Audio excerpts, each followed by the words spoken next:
Donc merci au Centre SOA de m'accueillir et à Jean d'avoir, ainsi que Sophie, organisé cette soirée qui va me donner l'occasion de partager, d'échanger avec des amis québécois. C'est la première fois que je fais une conférence en chaussettes. Heureusement, j'ai pas de trou. Ouf.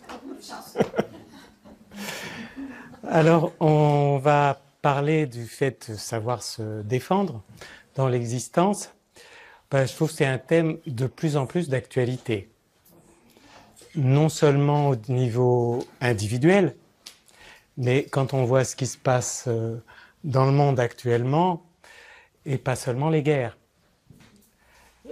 Pas seulement les guerres. Il y a toutes sortes de choses qui viennent nous attaquer, nous prendre notre énergie d'une manière ou d'une autre.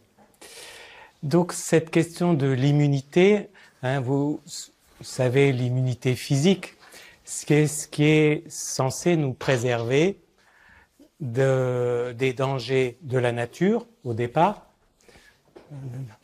Quand il y a un incendie, quand il y a une inondation, quand la foudre, que sais-je, des choses comme ça. Et puis aussi de la prédation et des rapports de domination. Ce qui est à ce moment-là, les rapports de prédation, tout le monde, tout ce qui vit, se fait manger par autre chose, nous compris. Donc c'est plutôt de savoir un peu par qui on va être mangé.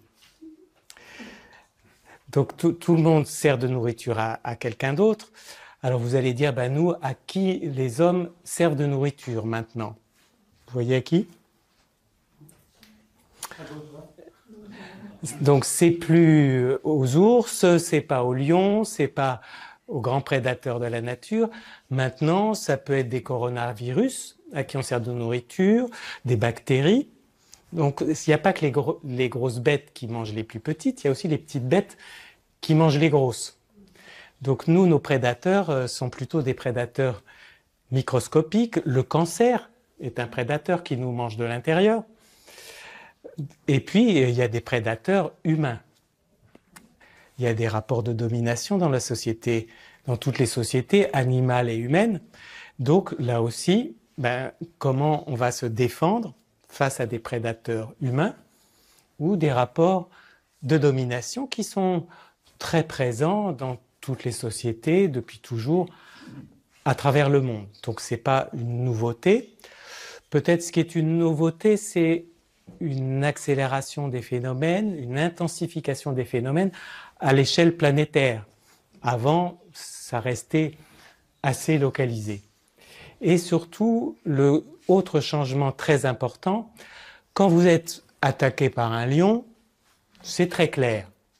Ou quelqu'un, un brigand vous attend avec une massue, vous savez que vous êtes attaqué. Donc il n'y a aucune ambiguïté. Si vous regardez votre smartphone, votre cellulaire, comme on dit ici, eh bien, vous n'avez pas le sentiment de courir le moindre danger. Donc, vous n'avez pas vos antennes de survie qui sont allumées. Et pourtant, rien que chose très simple, on peut se faire arnaquer financièrement. Je prends l'exemple le plus élémentaire, mais il y a des mille et une autres manières beaucoup plus insidieuses de se faire posséder, en quelque sorte. Donc, la grande différence de maintenant, c'est que les dangers et la prédation dont nous pouvons être les objets, au lieu d'être franches à visage découvert, est sournoise. Donc, c'est pour ça que c'est important d'avoir l'esprit clair là-dessus, de savoir de quoi il s'agit, parce que ça n'est pas que notre vie individuelle, c'est aussi notre vie collective. On n'est pas tous menacés dans notre quotidien, heureusement, mais là aussi, il y a des gradations. Vous pouvez être menacé par des rapports de domination, de chantage dans votre famille, dans votre couple. J'ai été psy pendant 40 ans, donc j'en ai entendu beaucoup dans ce domaine. Au sein des familles, il y a des gens qui sont maltraités par les autres. Une personne, qui a moins bon traitement, qu'on traite, à qui on parle mal, qui n'est pas autant aimé que les autres. Donc, ce n'est pas du tout un phénomène rare, c'est extrêmement commun. Dans les couples, la maltraitance au sein des couples est extrêmement banale aussi. Donc j'en ai beaucoup entendu. Et puis au bout d'un certain nombre d'années d'exercice, je suis sorti de mon cabinet. Je dis, j'ai besoin d'être plus en phase avec la société, de voir comment ça se passe dans les entreprises. Donc j'ai travaillé sur les risques psychosociaux dans le monde du travail, la communication dans le monde du travail, donc ce qui m'a donné la possibilité d'approcher des gens et des milieux socio-professionnels très variés, aussi bien des officiers de police que des médecins, des infirmières, des grands patrons, des travailleurs postés, tous les milieux socio-professionnels. Et là aussi, je me suis rendu compte que quel que soit le milieu socio-professionnel, bien des gens face à la pression du monde du travail, où il fallait de plus en plus vite, comme on dit, délivrer, il faut délivrer vite, toujours plus vite, avec toujours moins de moyens. Donc quand il faut faire plus vite avec moins de moyens, eh ben, si on ne dit pas « hola », on se fait laminer, d'où l'explosion des burn-out, par exemple. Donc le fait de se faire manger, c'en est un exemple dans le monde du travail. Donc j'ai vu beaucoup de personnes, tout ça pour dire que ce qui m'a amené à écrire ce livre et à réfléchir à cette question, c'est que j'ai vu vraiment des gens de tous les milieux, aussi bien dans leur vie personnelle et sans être nécessairement des femmes battues, que dans la vie professionnelle, c'est extrêmement commun d'avoir de la difficulté, plus ou moins, à se faire respecter, à affirmer ses limites, etc. C'est pas si naturel pour tout le monde. Donc voilà un peu l'objet de cette soirée, d'arriver à parler de ça. Et donc il m'est venu, à travers ma pratique, puisque de formation je suis médecin, un parallèle entre l'immunité physique, qui est celle qui a été beaucoup étudiée, et une immunité psychologique, psychique. Comment, pour comprendre, pour faire ce parallèle, il faut savoir, je vais faire un bref rappel de comment fonctionne l'immunité physiologique, l'immunité du corps. Le corps, d'abord, il a, pour se protéger de l'extérieur, une barrière passive. Cette barrière passive, chez l'homme, c'est la peau. Il y a certains animaux qui ont, comme on dit, le cuir épais. Si on est un rhinocéros ou un hippopotame, on a une peau très épaisse, ça protège. Il y en a qui ont des piquants. On voit les porcs-épics, les lions essayent d'attraper un porc-épic et puis ils se ramassent plein d'épines et ils renoncent. Il y en a qui ont des tortues, des carapaces, etc. Donc, voilà, il y a une barrière passive. Chez l'homme, cette barrière n'est pas très résistante. Mais c'en est une quand même. Ça empêche notamment les microbes de pénétrer dans l'organisme. Donc, première barrière, il faut une peau qui met la limite entre le dedans et le dehors. Donc, on va retrouver cette notion de limite qui est fondamentale. Limite avec le dehors. Alors, qu'est-ce qui va être notre peau psychique? Qu'est-ce qui va marquer la limite? Eh bien, c'est le sens du moi. Moi, c'est moi. Où est-ce que je commence?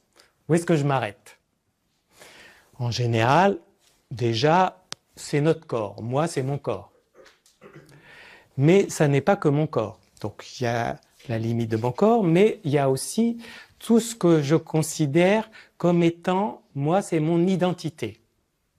Mon identité, c'est moi, Christophe, quelles sont mes valeurs, ma religion, mes opinions politiques, tout ce qui va me différencier de chacun d'entre vous.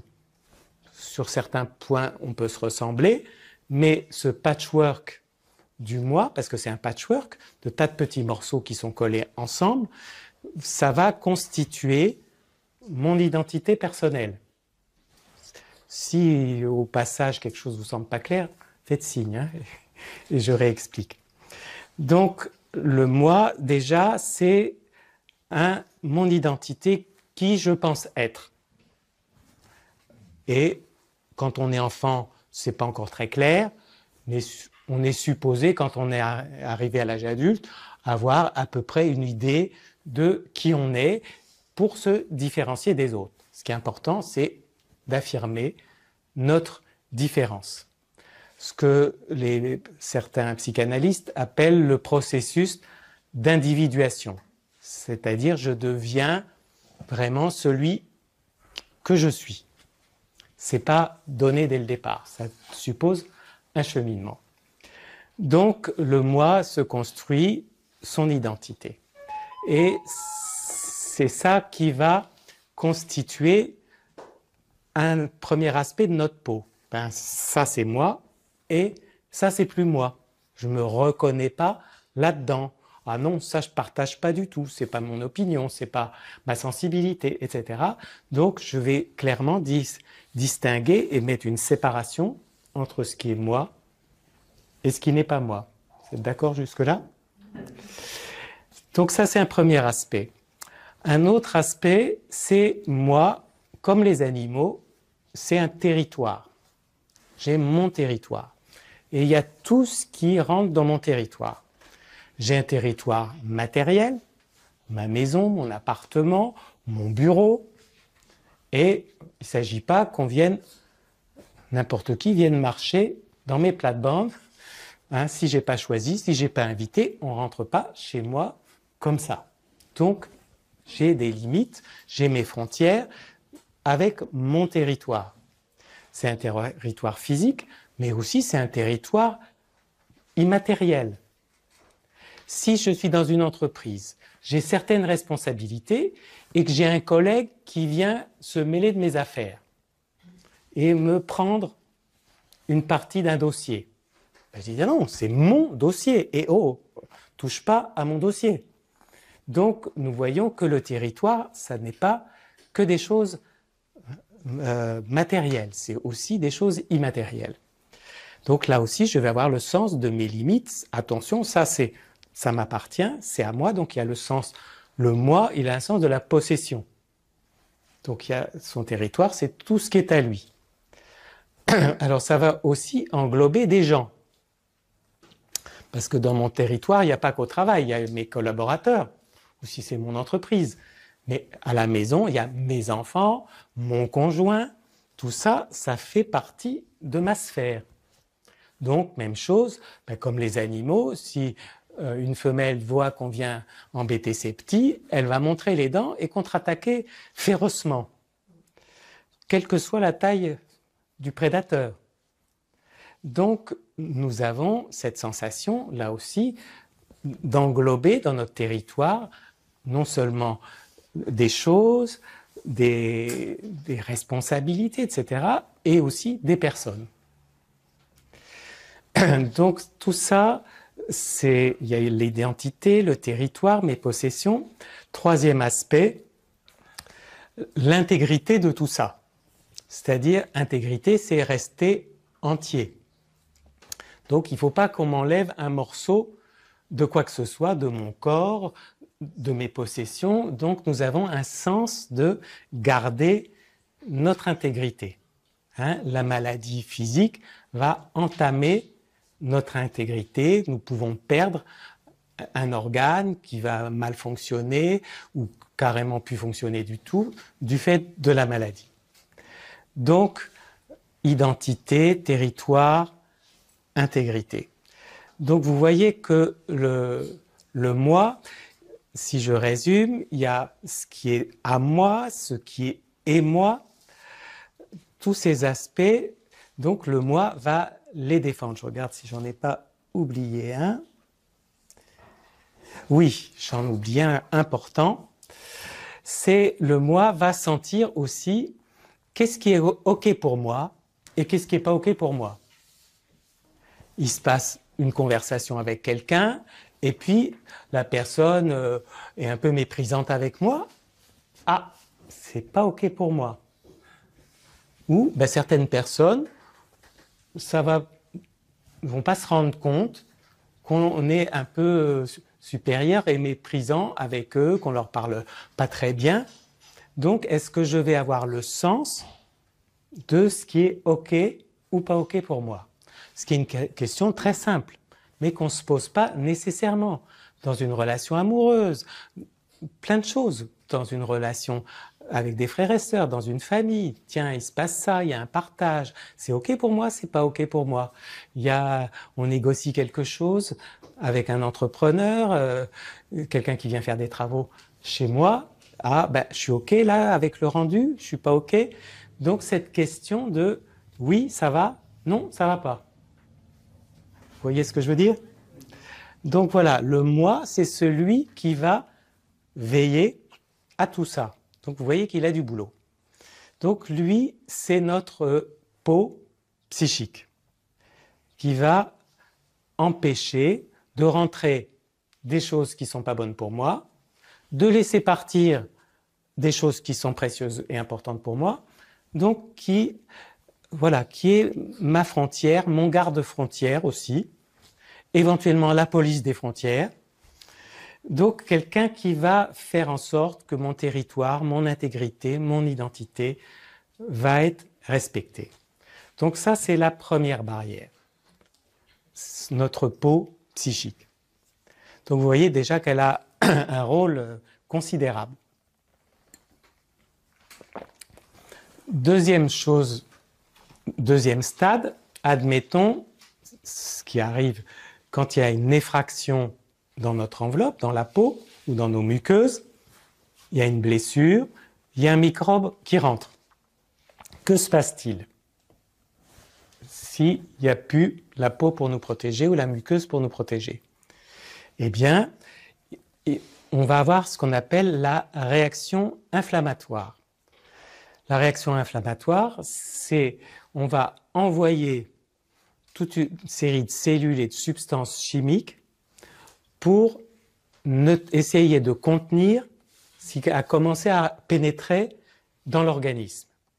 Donc pour le circonscrire, faire une barrière non plus passive comme la peau, mais une barrière active, c'est-à-dire avec des combattants qui viennent là. Mais ces combattants ne sont pas spécifiques, c'est-à-dire quel que soit le type d'agression, c'est toujours les globules blancs notamment, différentes variétés de globules blancs, et puis des substances libérées dans le sang qui vont agir pour protéger, essayer d'empêcher que l'infection ou la blessure s'étende. Donc pour circonscrire le mal. Donc ça, c'est la réaction inflammatoire. C'est donc une réaction qui n'est pas spécifique, quel que soit l'agent qui nous agresse. Alors, quel est le correspondant sur le plan psychique? Quelle va être notre réaction inflammatoire? Oui, l'émotion. Très bonne idée. D'ailleurs, on dit « oh là là, il s'enflamme ». Ça veut dire une réaction intense. Quelle est l'émotion qui nous enflamme le plus? La colère. Donc la colère, dans le monde animal, c'est l'émotion qui va nous aider à défendre notre beefsteak. Hein, si on voit, je suis allé en Afrique, si on voit les prédateurs, là, quand ils ont réussi à attraper quelque chose, les autres prédateurs ont envie de venir leur chipper. Donc tout le monde se précipite, les vautours, les hyènes, etc. Donc il faut montrer les dents pour garder, parce que souvent c'est pas facile d'attraper une proie. En revanche, de la voler, ça peut être beaucoup plus facile. Donc il faut une mobilisation énergétique, de l'énergie, mais ça suffit pas. Il faut aussi mobiliser des ressources cognitives, intellectuelles. Il ne faut pas que la défense soit idiote. Il faut qu'elle soit intelligente pour arriver à préserver ce qu'on veut préserver. Donc, l'inflammation va être à la fois une mobilisation énergétique. Nous allons vraiment mettre tout le paquet pour faire face, tenir tête, et en plus toutes nos ressources émotionnelles, intellectuelles, voire physiques. En physique, c'est moins souvent, ça arrive parfois. Donc dans le monde humain actuel, c'est beaucoup les ressources intellectuelles et émotionnelles qui vont être sollicitées. Donc ça va être notre réaction inflammatoire sur le plan psychique pour essayer d'arrêter le truc. Et puis, ça c'est le deuxième niveau. Donc premier niveau, la barrière passive. Deuxième niveau, la barrière active. Et troisième niveau, il y a un certain nombre de fois, on n'a pas vu venir le coup et on se fait avoir, comme la maladie. On attrape une maladie, et le microbe, le virus ou la bactérie est plus fort que nous, on va avoir la maladie. Mais l'organisme va, avec la réaction inflammatoire dont on vient de parler, se défendre pour essayer de survivre. Dans un certain nombre de cas, il va survivre même s'il n'y a pas de médicaments. La fièvre, autre aspect de l'inflammation, la fièvre fait mourir un certain nombre de micro-organismes. Donc en ayant de la fièvre, a priori, on est supposé un peu les tuer. Donc en général, sauf maladie mortelle, on va survivre. Et ce qui est important, c'est qu'on va dire, attends, tu m'as eu une fois, mais tu ne m'auras pas deux. Donc l'organisme va mémoriser les caractéristiques génétiques, puisque chacun de nous a une signature génétique totalement unique. Nous sommes tous différents sur un plan génétique. Eh bien, donc tout organisme qui a une signature génétique différente de la nôtre doit être rejeté. Mais donc, encore une fois, s'il est rentré sans notre consentement, avant d'arriver à le mettre à la porte, c'est pas immédiat. Et donc, comme on s'est fait avoir une fois, l'organisme dit, maintenant, il faut encoder les caractéristiques de ce qui nous a eu une première fois, pour, si ça revient, je sois capable de le neutraliser tout de suite et pas retomber malade une deuxième fois, ce qui est très coûteux. Donc, on va fabriquer des armes ciblées. Et ces armes ciblées, ce sont les anticorps. Si on voit l'être humain, au départ, son immunité, c'est sa mère. Quand il est dans le ventre maternel, l'enveloppe maternelle le protège de l'extérieur, les anticorps maternels le protègent au sein de sa mère, et pendant plusieurs mois après la naissance, encore, les anticorps de la mère qui sont passés dans son sang vont continuer à le protéger pendant, en gros, 6 mois à peu près. Et donc, c'est pour ça qu'il faut vacciner les enfants pour que, peu à peu, leur propre immunité, qui au départ est vierge, apprennent à fabriquer des anticorps qui vont être des armes contre un certain nombre de maladies. Donc, ça, c'est ce qui se passe sur le plan du corps. Et on va avoir la même chose sur le plan psychique.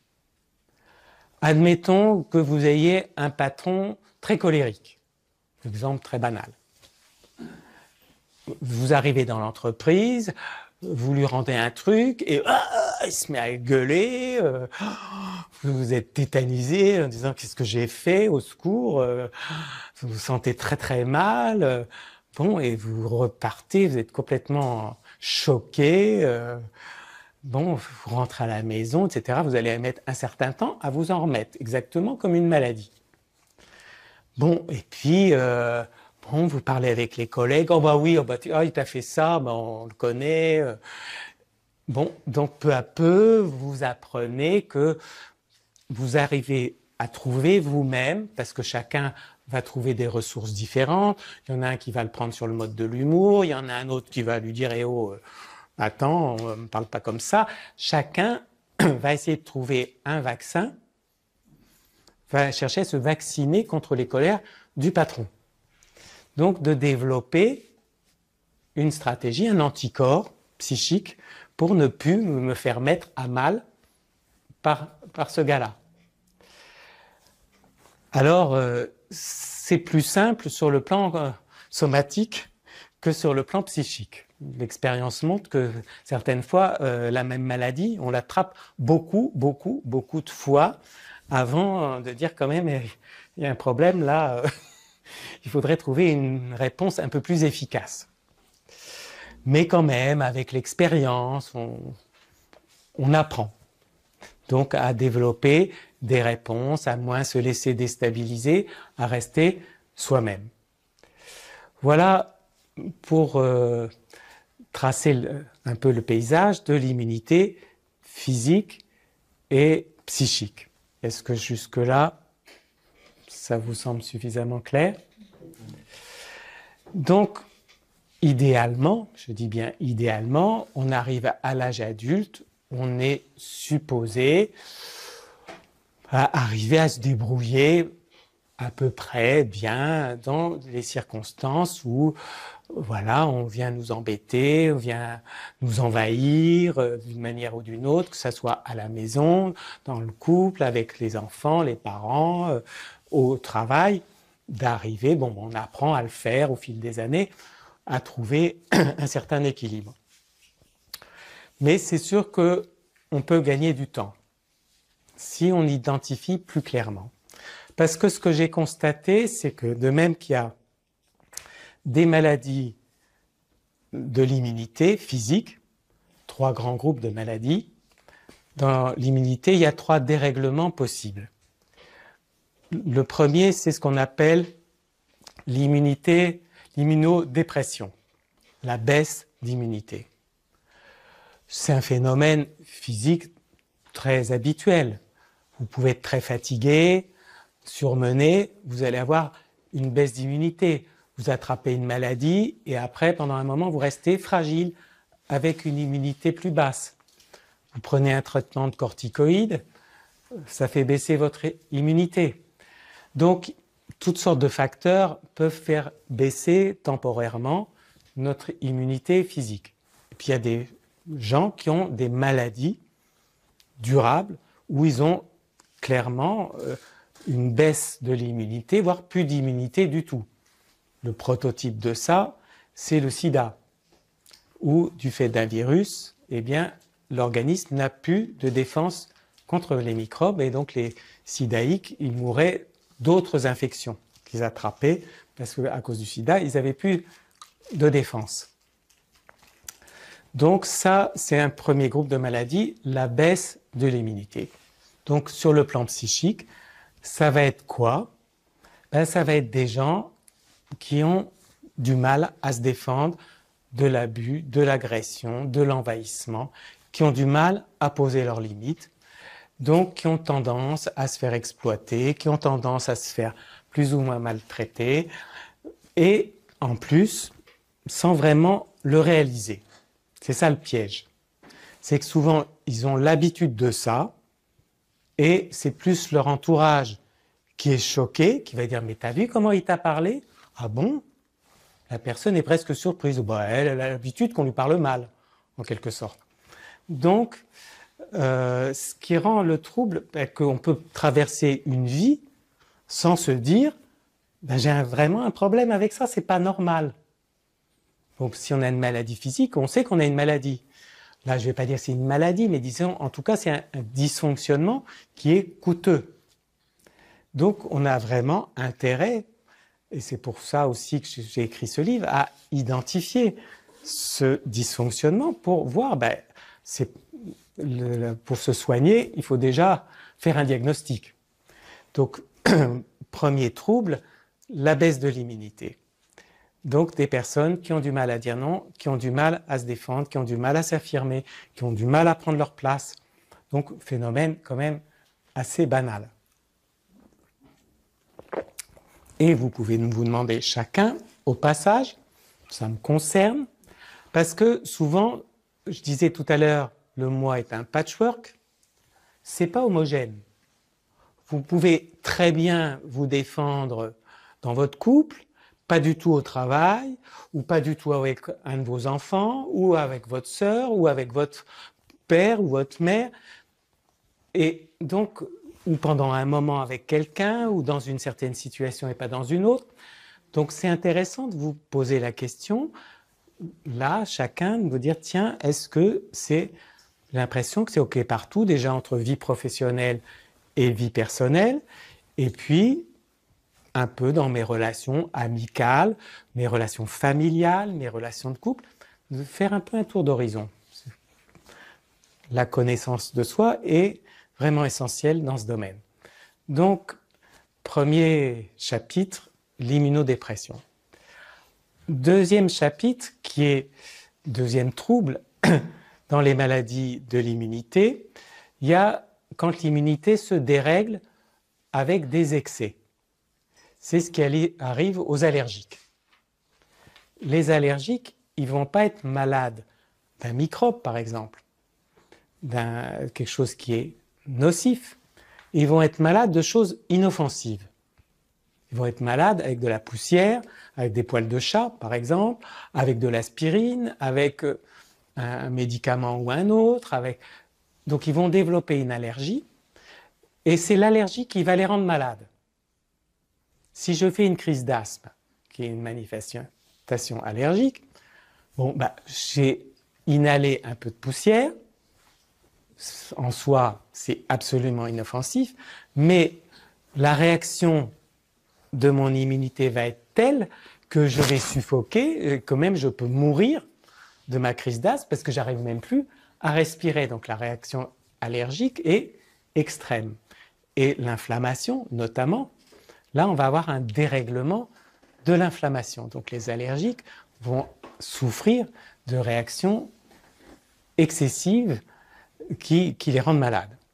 Alors sur le plan psychique, c'est pas rare. Un tel qui se rend malade pour telle ou telle situation, ça a peut-être dû vous arriver, non?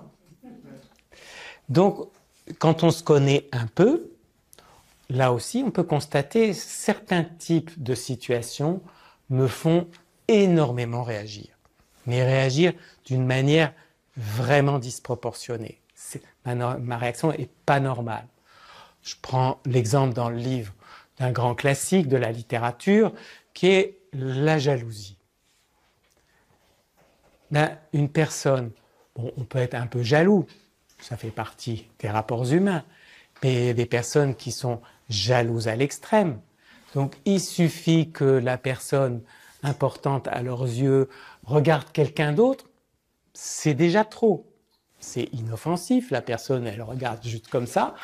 Quoi, tu l'as regardé? Qu'est-ce que c'est que ça? C'est comme si, rien qu'en regardant, elle avait déjà couché avec l'autre, quoi. Donc, il y a une hypersensibilité et une hyperréaction, puisque la jalousie amène des meurtres.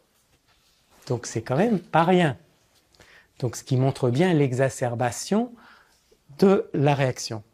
Donc, là aussi, vous pouvez chacun vous poser la question, est-ce que, surtout, pas une situation qui est arrivée une fois dans votre vie.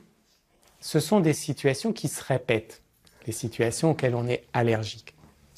Il y a des gens qui ont une hypersensibilité au rejet, par exemple, ou à l'abandon. Donc, dès qu'on leur tourne le dos, tout de suite, ça va atteindre des sommets. Bon, je fais exprès de caricaturer. Mais à vous de voir, tiens, est-ce que je note dans mes réactions quelque chose qui a tendance à revenir, où je sens que ma réaction, non, c'est too much. Donc ça, c'est l'allergie. C'est OK jusque-là? Et troisième phénomène qui, lui, est plus rare que les deux premiers, heureusement parce que c'est le plus difficile. Le troisième, c'est quand l'organisme se retourne contre lui-même. Contre l'immunité, au lieu d'attaquer les intrus, d'attaquer les agresseurs, eh bien, elle m'attaque moi. Donc, c'est ce qui se passe dans les maladies auto-immunes. Dans les maladies auto-immunes, les anticorps, au lieu de servir à se prémunir des germes, eh bien, ils vont s'attaquer à un organe, à la peau, à l'intestin, aux articulations et créer des maladies, des lésions dans les organes, parce que c'est comme si, c'est un peu l'exemple que vous avez chez votre voisin d'à côté, là où on dit maintenant on va envoyer l'armée dans les villes. Bon, l'armée, elle n'est pas faite pour se tourner contre les citoyens du pays. Elle est faite pour défendre de l'extérieur. Ben non, on va dire l'armée va s'attaquer aux civils du même pays. Donc ça, c'est la maladie auto-immune. Donc, comment ça se manifeste sur le plan psychique? Ben, c'est des personnes qui se veulent à elles-mêmes pas du bien. C'est-à-dire, elles vont tout le temps se dire, dès qu'il se passe un problème, c'est elles. C'est de leur faute. Ah, ben elles auraient dû, et si elles avaient pensé, ça ne serait pas arrivé. Elles se disent tout le temps, elles s'accusent. Bon, il y a un problème avec quelqu'un, ben ça ne va pas être le problème de l'autre. Non, c'est forcément elles qui ont un souci. Donc, vous imaginez, par exemple, dans un couple, qu'est-ce que ça peut donner? Une personne comme ça, elle ouvre la porte à la maltraitance. Donc, ça va être très facile de la culpabiliser, de lui faire penser que s'il y a un souci, c'est évidemment de leur faute. Donc, dans les rapports humains, elles vont être beaucoup en difficulté, enfin souvent, ou au moins dans certains secteurs. Parfois, c'est juste dans un secteur, juste dans le secteur amoureux, par exemple. Ou d'autres, ça va être juste dans le secteur professionnel. C'est la personne qui va se faire exploiter au maximum et qu'on va jeter quand on aura bien essoré jusqu'au bout. Donc, ça se manifeste dans les relations. Donc, ces personnes sont très vulnérables à la maltraitance. Et souvent, elles se font du mal elles-mêmes, physiquement. Elles vont se blesser, elles vont enchaîner les opérations chirurgicales, elles vont avoir des problèmes plus que les autres, physiquement. Elles vont aussi se saborder. Point très douloureux, ben, elles peuvent saborder leur vie amoureuse, par exemple. J'ai eu plusieurs cas comme ça de personnes, d'hommes ou de femmes, rencontrer quelqu'un qui était vraiment bien, bonne personne, c'était trop bien pour elles. Elle ne méritait pas quelqu'un comme ça. Donc, elle faisait tout inconsciemment, pas exprès, pour décourager la personne, jusqu'à ce que la personne, effectivement, finisse par tourner le dos, disant, bon, bah, c'est dommage. En revanche, alors là, quand c'est quelqu'un qui les maltraite, là, ça marche super bien. Donc, sabordage dans les relations, sabordage dans les projets personnels. Je m'investis, je travaille beaucoup, puis à la dernière seconde, je ne vais pas terminer, je vais faire le truc qui va faire que tout va foirer alors que je me suis donné beaucoup de mal. Donc, sabotage, des actes divers d'auto-sabotage. Donc, qui va faire que tous les efforts que je fais, eh ben, je ne vais quand même pas en profiter. Donc, je pourrais avoir l'impression, si je suis comme ça, que j'ai une espèce de malédiction qui me poursuit. Mais en fait, non, ce n'est pas une malédiction. C'est moi-même, inconsciemment, sans m'en rendre compte, qui vient me casser ma baraque. Donc, heureusement, ce n'est pas le dysfonctionnement le plus fréquent, mais il est particulièrement douloureux et il demande du temps pour se guérir. Parce que toute l'énergie, je dirais, est tournée à l'envers. Donc pour la remettre dans le bon sens, ça ne se fait pas en 24 heures. Ça demande vraiment un accompagnement thérapeutique, ça demande une vraie aide. Quand vous voyez ça, si c'est déjà, voilà, qu'est-ce que ça me renvoie de moi? Est-ce que je me reconnais dans un de ces trois personnages? J'ai un peu de ceci, un peu de cela. Voir comment ça me parle. Alors, ça, c'est le temps du diagnostic. Mais vous allez dire, d'avoir un diagnostic, c'est bien joli, mais ça ne suffit pas. Donc, il va falloir trouver des moyens de cheminer avec ça et d'améliorer les choses. Parce que ce dont je me suis rendu compte en tant que thérapeute, c'est que si on n'aidait pas les personnes à retrouver des réponses satisfaisantes aux abus, aux agressions, eh bien même si elles faisaient tout un travail psychologique, eh bien ça maintenait le déséquilibre. Et donc les personnes retombaient encore dans des relations problématiques ou des situations où elles se faisaient maltraiter. Donc il fallait que les personnes arrivent à changer leur réponse aux situations d'agression, d'envahissement, de maltraitance. Alors, vu de l'extérieur, on dit « tu n'as qu'à ». Pourquoi tu lui dis pas à ton chef? Pourquoi tu te laisses faire par ton conjoint comme ça? Pourquoi tes enfants te parlent si mal? Enfin, fais-toi respecter. Ça semble très facile, nous, vu de notre fenêtre, de donner des conseils aux autres. Mais pour la personne, elle ne peut pas. Elle ne peut pas. Donc on peut lui donner tous les beaux conseils du monde. La plupart du temps, ça ne fonctionne pas. Les autres peuvent aider à la prise de conscience en disant « Regarde, tu as vu ce qui se passe, c'est pas normal ». Et les autres sont précieux pour ça parce que un des éléments, c'est que la personne, pour avoir des limites, il faut avoir des repères. Mais si on n'a pas des repères, comment on fait? La personne ne sait pas ce qui est bon, je disais tout à l'heure, ce qui est OK pour elle et pas OK pour elle. Donc, il faut apprendre ça. Donc, ça va demander un certain temps. Je dirais, tout ce qu'on n'a pas appris dans l'enfance avec des parents, je dirais, clairvoyants, il va falloir l'apprendre à l'âge adulte. Donc, on va voir un peu ensemble, il y a le travail sur le moi, sur les 3 niveaux. Le travail sur le moi, la barrière, la limite, et le travail sur la réponse. Bon, le travail sur la réponse, le troisième niveau qui est la réponse ciblée, c'est un travail beaucoup plus spécifique qu'on ne peut pas développer dans une conférence comme ça. Mais déjà évoquer le travail sur le moi et le travail sur la mobilisation énergétique.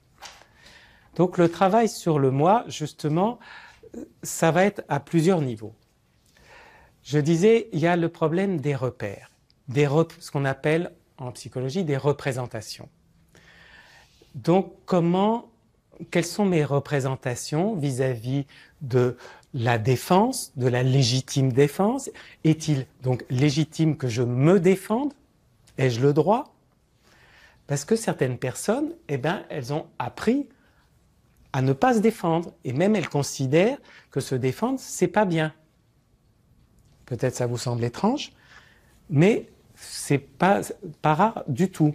Donc il y a déjà à regarder quelles sont mes représentations là-dessus. L'agressivité, la colère, c'est bien, c'est pas bien. Beaucoup de personnes, non, c'est pas bien, faut pas être en colère, faut pas être agressif. Il y a la religion qui le dit, il y a plein de choses qui le disent. Dans le milieu de la spiritualité aussi, la colère, elle n'a pas bonne presse.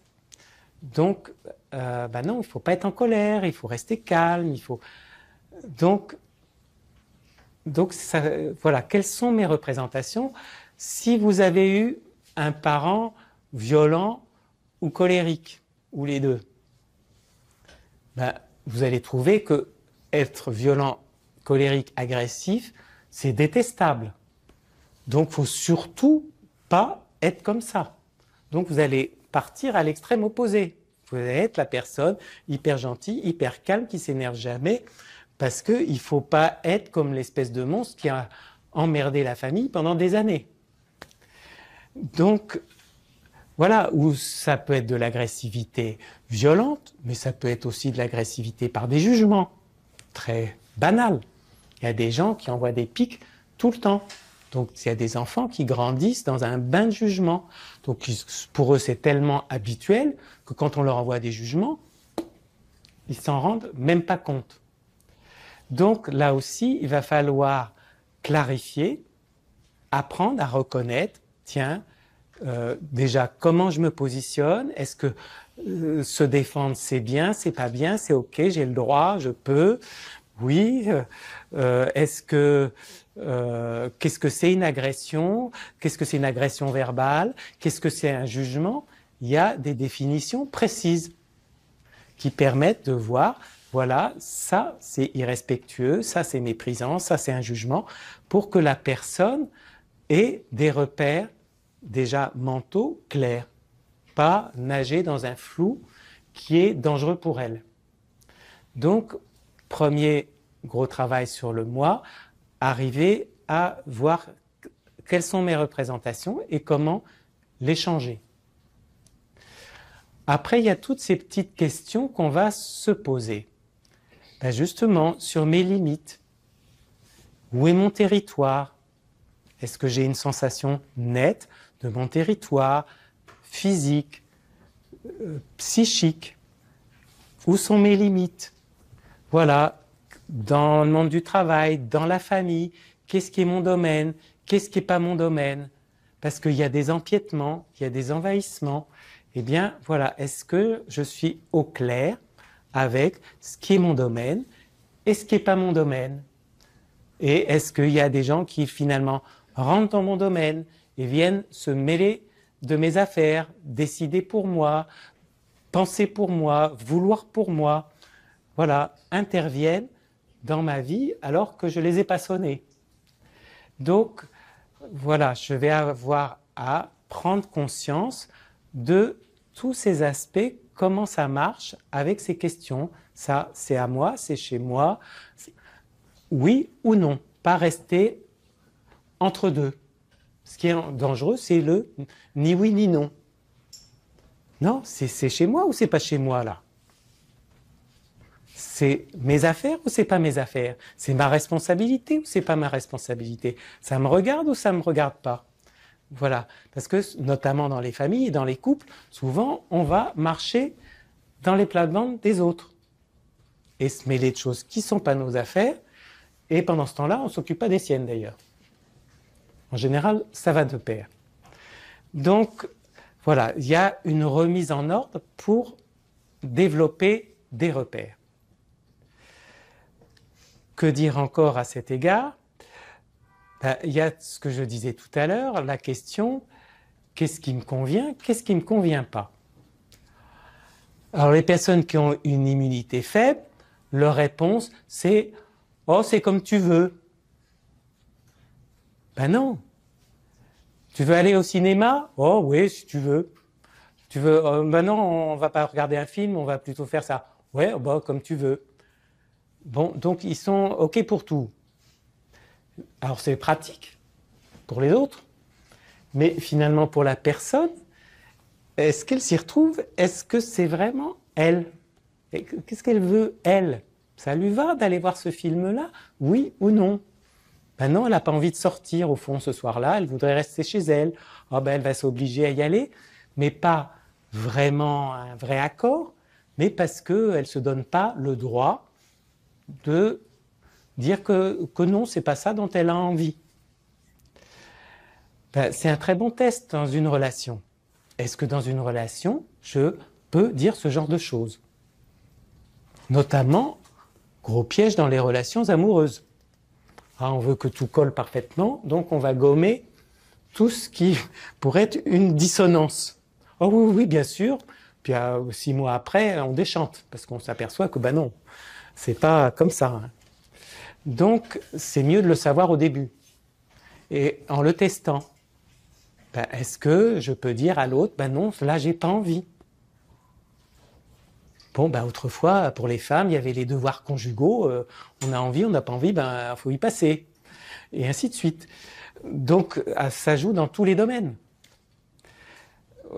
Des plus intimes aux plus banaux de l'existence. Donc, voilà, c'est arriver à mieux savoir qu'est-ce qui me va, avec je suis d'accord, non, pas tout à fait, pas du tout. Là aussi, avec des gradations. Donc ce questionnement est absolument nécessaire pour peu à peu ne plus être dans ce flou. Ça vous semble concret? Alors, autre aspect, c'est au fond, à travers tout ça, quelle relation j'entretiens avec moi-même. Est-ce que je suis de mon côté ou pas de mon côté?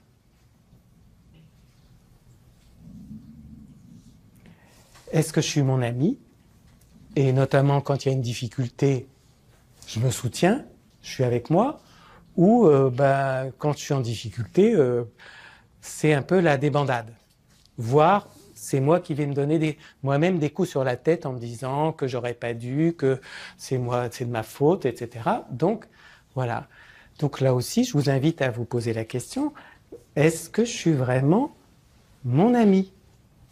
Surtout dans les situations qui me dérangent.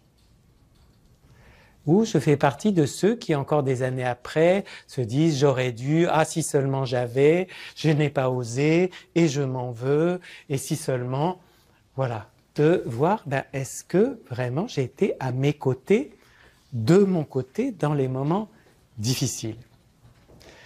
Donc voilà des questions qui sont vraiment nécessaires pour que peu à peu, la bienveillance, étymologiquement, c'est se vouloir du bien. Ben voilà, est-ce que je me veux du bien? Vraiment du bien? Donc, je parlais du rôle du moi tout à l'heure, il y a des personnes qui sont très égocentriques, hyper narcissiques, qui veulent être au centre du monde. Ben là, vous voyez l'opposé. Le président des États-Unis en est un exemple magnifique de cette hypertrophie du moi. Ben pour lui, s'il y a un problème, c'est forcément la faute des autres. Tant qu'on est de son avis, on est merveilleux. Dès qu'on ne l'est plus, on est viré. Donc lui, le sens du moi, il n'a pas de souci. Son immunité est excellente. Mais il ne faut pas vivre à côté. Mais donc ça vous montre la caricature d'un fonctionnement sain. La caricature, et puis il y a l'opposé, la personne qui se fait marcher sur les pieds tout le temps. Donc, premier chapitre, clarifier ses repères et faire évoluer dans un sens plus positif les secteurs où la relation avec moi-même est pas bonne, où je suis pas mon ami, où je suis déficient, pas à mes côtés, ou carrément même, dans certaines situations, mon ennemi. Et encore une fois, en tant que psy, je peux vous dire que d'être son ennemi, c'est monnaie courante. Pas pour tout le monde tout le temps, mais pour chacun à certains moments. Donc il y a des moments où on est notre propre ennemi. Donc là aussi, de voir, on va rien obtenir de bon de cette manière-là, comme on a appelé ça, c'est la pédagogie noire avec soi-même. Un peu, si je me fouette, ça va me faire avancer. Ça a été bien présent dans les générations précédentes. Il ne faut pas s'écouter, il faut serrer les dents, même pas mal, etc., etc. Vous connaissez tous ce genre de refrain. Donc, qui avait quelques avantages, mais beaucoup d'inconvénients. Et notamment, le gros inconvénient, c'est souvent des relations mauvaises avec soi-même. Donc, là, une bonne relation avec soi-même, ce n'est pas une relation de complaisance. Ça ne veut pas dire l'amour de soi. L'amour est toujours exigeant. Quand on est parent, d'aimer ses enfants, c'est pas de leur dire oui à tout. Non, c'est d'apprendre, c'est de leur dire oui, mais aussi de leur donner des limites. Parce que si un enfant ne reçoit pas de limites, il est dans l'insécurité, il est laissé à lui-même, et donc il peut faire n'importe quoi, y compris se faire du mal à lui-même. Donc les limites sont absolument nécessaires dans l'amour. Ça, c'est un point qu'on a beaucoup tendance à occulter de nos jours. Et d'éducation extrêmement limitante, comme c'était le cas il y a 50, 60 ans, on a basculé dans beaucoup de familles dans l'opposé. Et où maintenant, en tant que psy, j'ai vu pas mal de parents maltraités par leurs enfants. cherchant à se faire aimer de leurs enfants, cherchant à tout prix à répondre à toutes les attentes des enfants, et résultat, se perdant eux-mêmes, s'épuisant. Donc l'amour est très exigeant de trouver cet équilibre entre le oui inconditionnel et le non. C'est la même chose avec soi-même. Est-ce que je peux dire oui à ce que je suis complètement, avec mes failles, avec mes faiblesses, avec tout ce qui est délicat en moi? Vraiment oui. Et aussi dire non, certains comportements, certaines réactions sont pas dignes de moi, sont pas admissibles. Je ne veux pas de ça pour moi. Donc, nous avons aussi besoin nous-mêmes de nous donner des limites. Je prends un exemple très simple. Voilà, je peux, dans une relation avec un autre, me laisser aller à parler très mal à un de mes proches, être violent verbalement, le juger, le rabaisser. Voilà, est-ce que je suis OK avec ça? Oui ou non? Est-ce qu'il y a une limite? Non, je dis non, je ne veux pas faire ça à un de mes proches. Ou je ne veux pas non plus ramper devant quelqu'un pour être reconnu à tout prix. Non, je ne veux pas. Je me dis non, je ne ferai pas ça. Donc, les limites que je me mets. Et ça, c'est une expression de l'amour. Parce que sinon, je ne respecte pas ce que je suis. Vous voyez ce que je veux dire? Donc, voilà, faire évoluer la relation avec soi-même. Deuxième chapitre, c'est, je disais, tout ce qui concerne l'inflammation, la colère. Les allergiques, ils ont trop de réactions, et les autres, ils n'en ont pas assez. Donc, il va falloir, là aussi, trouver pour chacun quelle est ma difficulté à moi. Où est-ce que j'ai besoin d'être aidé? Donc, il y a en général un problème avec la colère. Soit, donc chez l'allergique, elle peut déborder très facilement. Tout de suite, quoi, on m'a fait ci, on m'a fait ça, et immédiatement prendre ça très mal personnellement. Soit, au contraire, pas de colère. Où elle est passée la colère?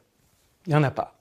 La personne, on peut lui faire ça, va hausser les épaules, bon j'ai l'habitude, bon, c'est comme ça, elle va être résignée. Donc, aller faire mettre en colère une personne qui est résignée, elle va chercher le bouton, elle ne le trouve pas. Donc, il va falloir, là aussi, procéder, si c'est votre cas, par une approche progressive. Déjà, en vous demandant, en revoyant des situations, même si ce n'est pas vous au départ qui les avez remarquées, si c'est votre entourage qui a été choqué de voir comment vous étiez traité dans une situation et qui vous a dit « mais écoute, t'as vu, c'est pas normal ta réaction ». Et qu'au lieu de prendre ça comme un reproche, vous voyez « ah oui, c'est pas normal, qu'est-ce qui s'est passé ?» Et finalement, quand cette personne m'a dit ça ou m'a fait ça, je suis d'accord au fond de moi, qu'est-ce que ça me fait? Alors souvent, on va trouver plus facilement la peine. La peine, l'humiliation, la honte, le mal-être. Ça va venir en premier. Mais, et moi j'ai fait ça tellement de fois dans des entretiens avec des patients, et leur dire, mais d'accord, ça vous a fait mal? Oui, c'est évident, ça vous a fait mal. Déjà, que la personne reconnaisse que ça lui a fait mal, c'est un grand pas. Mais nécessaire, mais pas suffisant. Mais après, mais au fond, quand même, quand on vous traite comme ça, vous êtes d'accord? Vous trouvez ça normal? Vous traiteriez quelqu'un d'autre comme ça? Ah non, ah non. Mais moi, c'est normal qu'on me traite comme ça. Moi, je ne traiterai jamais mes enfants comme ça, mais qu'on me traite comme ça, c'est pas grave. Oh moi, je peux le supporter. Donc, il faut insister lourdement, j'insiste sur le lourdement, en disant, mais si tu es sûr, au fond, qu'est-ce que ça te fait? Ça t'a plu, ça. Tiens, ce collègue-là, il t'est passé juste devant, il a ramassé toute la couverture à lui, il a dit que c'est lui qui avait fait le boulot, et il t'a poussé dans un coin et puis à la limite, c'est toi qui vas avoir un reproche et lui qui va avoir toute la gloire. T'es OK avec ça? Ça te plaît qu'on te traite comme ça? Donc, au bout de la 20e fois où je vais poser la question, la personne va dire « Ah oui, quand même, oui. » Elle va commencer à dire que ça la gratte un petit peu. Donc, voilà, il va falloir réveiller l'ours qui a pris des doses de morphine massives depuis 20 ans et qui ronfle au fond de la grotte pour le réveiller. Mais donc si on insiste, petit à petit, ça vient. Donc il faut être vraiment insistant. C'est ça le conseil que je vous donne. Et donc si vous êtes dans ce cas, ben, vous pouvez demander à un de vos proches, vous pouvez vous servir d'une relation avec un proche pour vous aider à conscientiser ça et à cheminer avec ça pour que peu à peu vous sentiez, ben oui, quand il se passe ça, ben oui, ça me plaît pas. Donc que vous sentiez, au fond, quand il se passe ça, c'est oui ou c'est non. C'est oui ou ça coince. Ça, non, ça me laisse un sale goût. Et le point important, c'est que le mental est incapable de nous donner des bonnes limites. Parce que le mental, justement, est conditionné par l'extérieur. Donc, si nos repères ont été faussés dès le début, on va avoir que des repères faux. D'où le travail sur les repères, mais le temps que ça se fasse, tout ça, il faut travailler sur plusieurs fronts. Donc, c'est pas le mental qui va nous donner la limite, c'est le corps.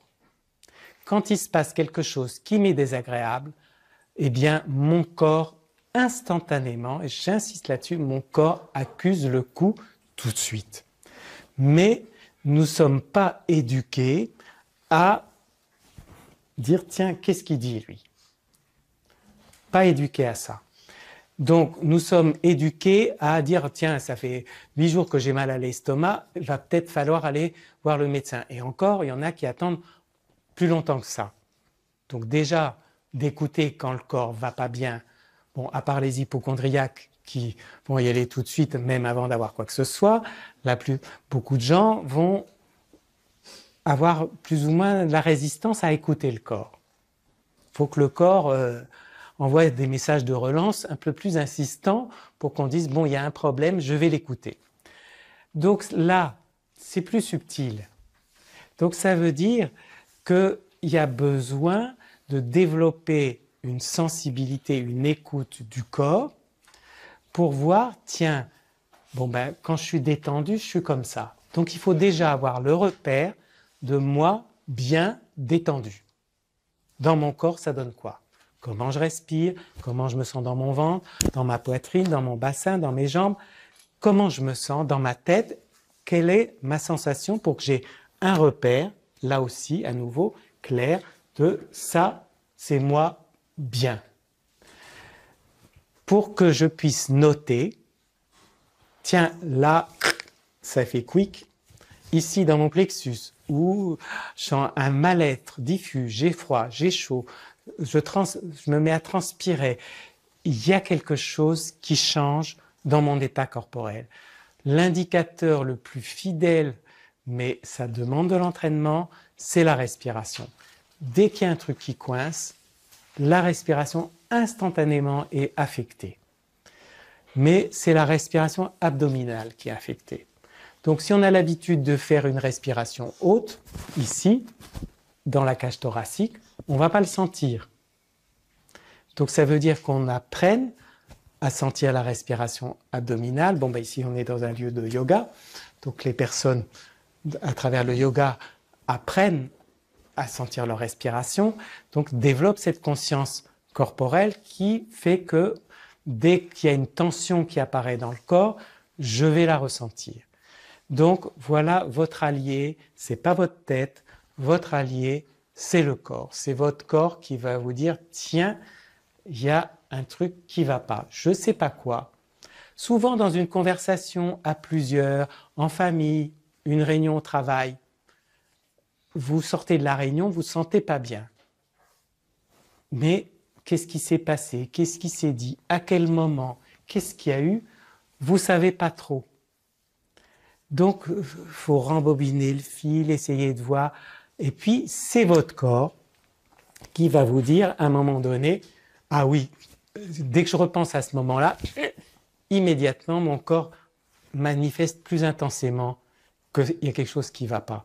Donc, c'est grâce à votre corps que vous allez sentir cette limite.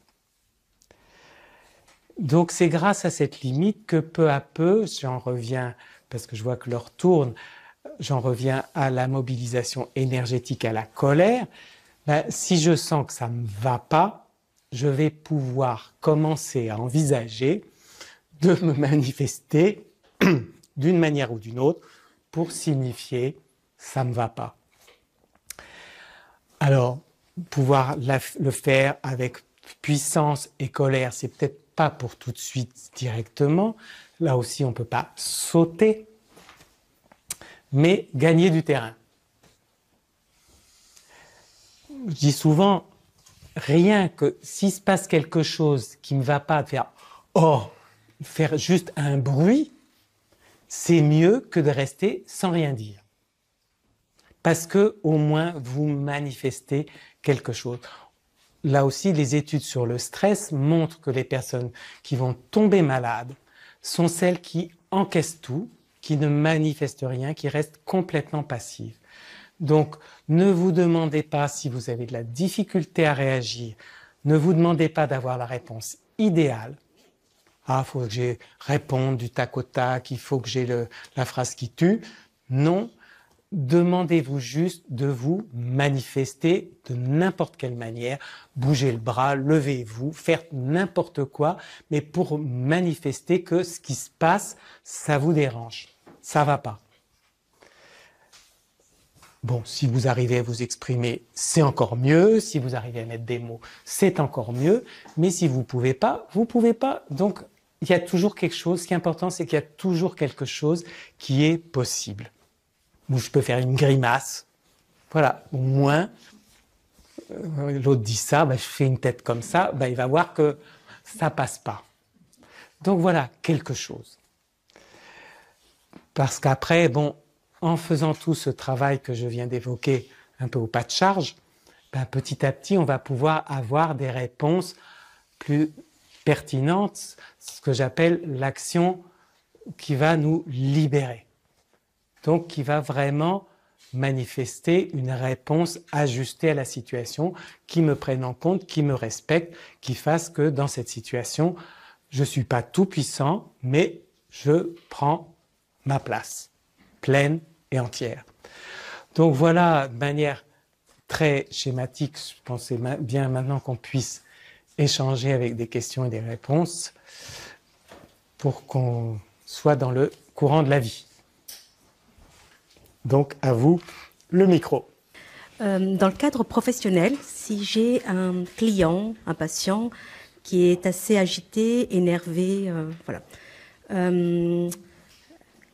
Comment mettre ses limites avec lui? Est-ce qu'on est OK avec la colère qu'il nous donne? Parce que, je veux dire que, j'ai eu cette situation avec une... Vous êtes thérapeute? Je suis travail social. Travailleur social. Oui. J'ai eu ce cas-là avec une cliente et ça m'a vraiment choquée. Et ce que l'équipe m'avait renvoyé, c'est que c'est normal, voilà, il fallait pas que je le prenne mal, etc. Mais moi, sur le coup, ça m'avait vraiment marqué. Et j'ai eu du mal à m'en remettre pendant plusieurs jours. Donc, c'était quelque chose qui était assez brutal, donc je n'ai pas vu venir la réaction de la personne. Donc il y a un double aspect par rapport à ça. C'est sûr que quand on est travailleur social, on est exposé à la souffrance humaine. Et donc avec toutes les réactions que cette souffrance va entraîner, et bien sûr la violence verbale, voire physique. Quand je travaillais en psychiatrie, bon, c'était monnaie courante, la revendication, le chantage, tout ça, on va être confronté à ça. Donc c'est sûr qu'il y a à apprendre comme l'ont dit vos collègues, à ne pas prendre personnellement. Ça, je dirais, c'est le cadre général. Donc, avec le métier, c'est quelque chose qu'on apprend. Justement, on va se vacciner, entre guillemets, pour apprendre à faire avec. Mais c'est aussi l'occasion de voir pour vous-même comment, justement, je mets mes limites. Est-ce que je suis à l'aise, pas à l'aise avec la colère? À l'aise avec la colère, bah, oui, à l'aise avec la colère dans le cadre personnel. Dans le cadre personnel. Mais pas dans le cadre professionnel, non. Oui.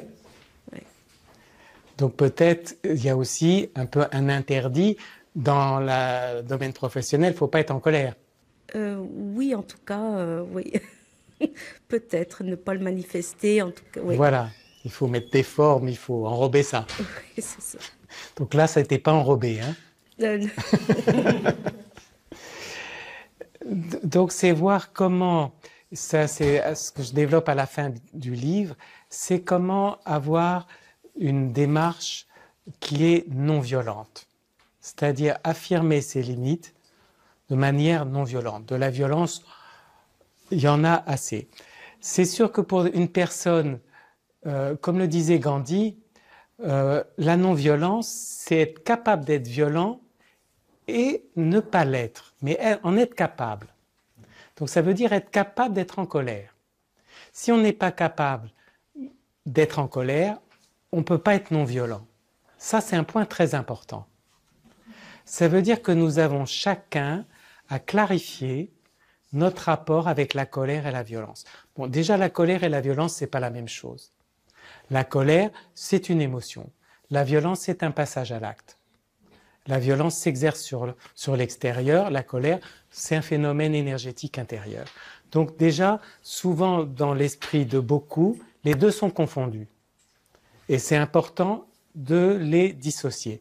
C'est sûr que sous le coup de la colère, beaucoup de personnes basculent dans la violence, mais ce n'est pas obligé. Et justement, on peut apprendre à être en une colère qui, au lieu d'être la violence est contre l'autre, contre l'extérieur. La colère, c'est pour soi. C'est pour préserver son intégrité, pour préserver son identité. Donc, face à quelqu'un qui déborde, justement de pouvoir dire, pour travailler avec vous, puisque je suis en contact avec vous, moi, j'ai besoin que on parle d'une certaine manière. Je m'adresse à vous d'une certaine manière, s'il vous plaît, adressez-vous à moi d'une certaine manière, sinon moi, c'est ma limite, je ne peux pas travailler avec vous. Donc c'est une manière d'affirmer la limite qui n'est pas contre l'autre, qui n'est pas un rapport de domination, comme je disais tout à l'heure, qui est un rapport d'égalité, où vous prenez soin de vous, vous dites non, bon, si on est face à quelqu'un qui est dans un épisode psychiatrique aigu, on ne peut pas lui demander ça, mais quelqu'un qui est assez emporté émotionnellement, on peut lui demander ça. Donc de parler pour vous. Comme ça, la personne n'a pas l'impression que vous voulez la commander, que vous voulez l'obliger à avoir un comportement comme ci ou comme ça. Vous lui demandez et vous lui dites, pour moi, c'est nécessaire si je veux arriver à faire un travail convenable avec vous. Okay, merci. Merci en tout cas pour votre conférence. J'avoue que ça allume à plusieurs points chez moi. Là. Mais je pense que vous avez comme clarifié plus tard, mais je m'étais comme noté une question. Si vous parliez oui. Il y a comme deux types de personnalités, un petit peu la personnalité narcissique, là où le moi est comme vraiment protégé puis tout, versus l'autre personnalité, là où il va comme s'effacer puis tout ça. Puis là, moi, je me questionne, comment est-ce qu'on sait, tu sais, comme il faut être ni dans l'un ni dans l'autre. Il faudrait comme le plus juste serait comme dans le centre, mais comment est-ce qu'on sait qu'on est comme dans le centre? Puis, tu sais, vous avez dit que c'était comme le corps. Est-ce qu'il y a comme des symptômes au niveau du corps qui nous indiquent que là, on serait comme bien aligné avec nous-mêmes, puis avec nos besoins et tout? Oui, alors, il y a donc l'état du corps. La détente est vraiment un critère fondamental. De sentir qu'on est détendu, quand on est dans des rapports de pouvoir, de domination, les gens comme ça sont très tendus. Donc ils ne sont pas détendus. Est-ce que Trump, il a l'air détendu? Il s'emporte très facilement, il est tendu. Donc c'est pas parce qu'on est au-dessus qu'on est bien. Donc la détente, c'est pas la même chose. Donc ça, c'est un critère fondamental. Et l'autre critère, c'est les relations. Les relations sont révélatrices. Ben, on voit quand même, si on regarde, c'est possible de voir si une relation est harmonieuse, équilibrée.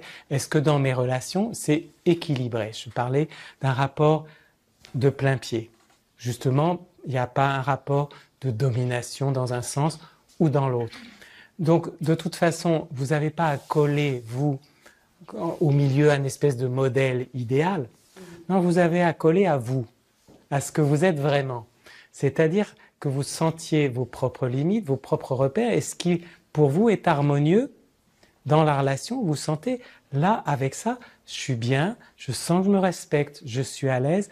Donc, ce n'est pas écrit à l'extérieur dans un livre. C'est écrit en vous.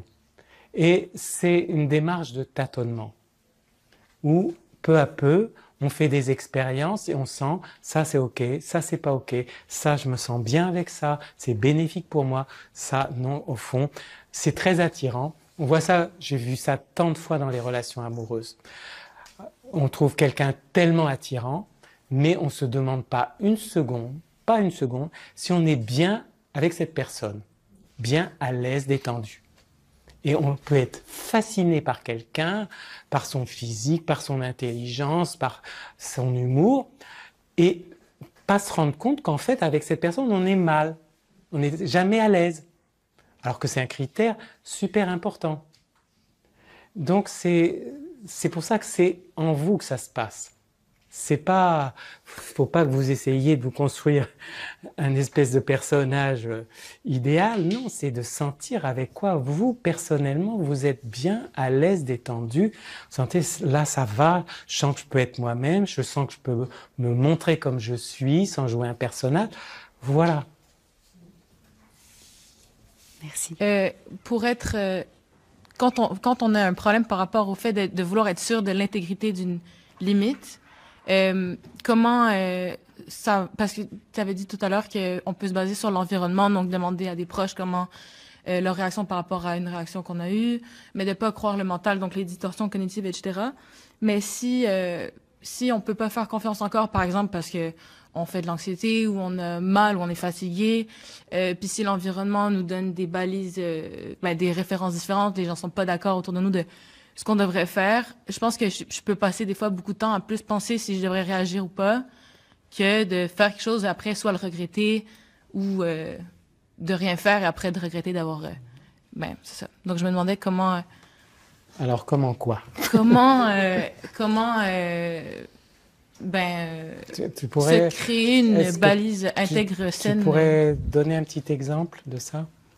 Par exemple, récemment, j'ai vécu une situation avec une amie où j'ai fait quelque chose qui l'a froissée, que moi, je trouvais que c'était pas valide comme situation, en tout cas. Et mes amis me disent que c'est pas une amie que je devrais garder. Moi, je l'apprécie beaucoup. Les gens me disent, pense à toi, tu devrais, c'est à toi que c'est important, ton bonheur est important. Elle me dit que j'ai fait de la peine, mais en même temps, je ne comprends pas trop pourquoi, mais je respecte ses sentiments parce que je les valide. Et donc, je sais pas si, ou sur quel pied danser. Et en fait, c'est hyper épuisant de se demander c'est quoi la limite plutôt que, oui, c'est ça. Dans ce que tu dis, il y a le fait de douter. Se demander et douter, c'est pas la même chose. Douter, c'est faire tic-tac, tic-tac, tic-tac. C'est non, c'est tel qui a un problème, non, c'est moi je devrais, non, je devrais pas, si, oui, non. On fait comme ça. Et ça, c'est épuisant. Donc, c'est pas se demander. Tu vois, déjà, de différencier. Quand on est anxieux, tu parlais d'anxiété, on a tendance à douter facilement. Et c'est un cercle vicieux, plus on doute, plus on est anxieux, et plus on est anxieux, plus on doute. Donc c'est déjà de te rendre compte que tiens, je suis en train de basculer dans un doute anxieux. Et de dire, oh, si je commence à me prendre la tête comme ça, c'est pas bénéfique. Donc, il faut mieux que tu fasses pause. Déjà. Pour dire, bon, ben là, la manière dont j'aborde la situation, c'est du doute. Et ça, bon, ben, j'ai reçu des feedbacks de mes amis, j'ai reçu le feedback de cette amie-là en particulier. Ok. Bon, donc, ce qui est vraiment toi, c'est cette amie, elle a une réaction que je trouve disproportionnée. C'est ça que tu nous dis. Alors, est-ce qu'elle est allergique? Peut-être. Mais donc, suivant tes critères à toi, en tout cas, tu trouves que sa réaction, c'est trop. Donc ça, c'est toi. Donc ça, c'est quelque chose, bon, ben ça, tu ne peux pas l'enlever de toi. C'est ta vérité émotionnelle. Donc, à partir de là, ben, tu dis, cette amie, j'y tiens.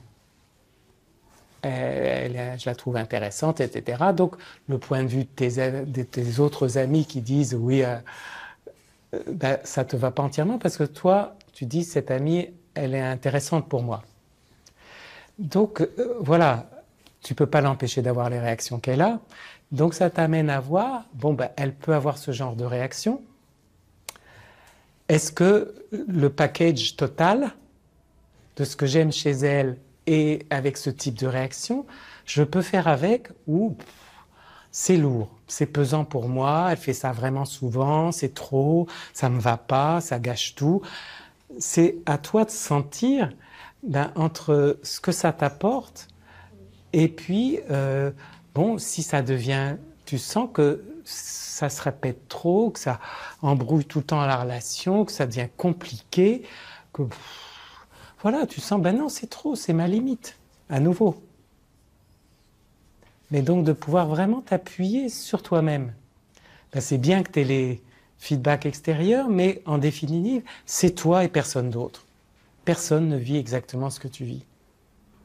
Donc on est amené à trouver nos repères. C'est bien d'avoir ces feedbacks, c'est nécessaire parce que ça nous donne des points de comparaison, mais après, c'est entre toi et toi.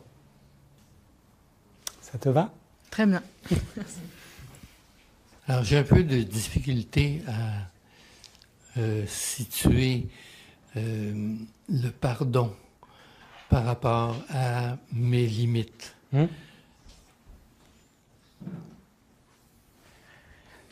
Alors, bien sûr, c'est une question importante, justement, qui nous amène à voir quelle est la réponse à une situation qui va me laisser en paix. Finalement, pourquoi il y a cette histoire de pardon? C'est parce qu'une situation ne nous laisse pas en paix. Mais souvent, une situation ne nous laisse pas en paix parce que nous n'avons pas encore trouvé la réponse vraiment satisfaisante pour nous. Je ne sais pas si vous voyez ce que je veux dire. Donc, ben, il se passe quelque chose avec quelqu'un. En général, le pardon, hein, c'est dans les relations. La personne à qui on a le plus de mal à pardonner, en général, c'est nous-mêmes. Les rancunes les plus tenaces, c'est envers nous-mêmes. Mais il y a aussi des rancunes vis-à-vis des tiers, évidemment, dans les couples, dans les familles, notamment, c'est extrêmement fréquent. Quand on s'estime lésé, trompé, trahi, on en veut à l'autre. Et justement, comment je réponds à ça? Quelle réponse, et ça c'est une réflexion très profonde, quelle réponse quand je suis agressé, quand je suis maltraité, trahi, trompé, quelle réponse va amener une paix durable chez moi? Ben, c'est une question très profonde et à laquelle il n'y a pas une réponse générale. Il n'y a qu'une réponse personnelle.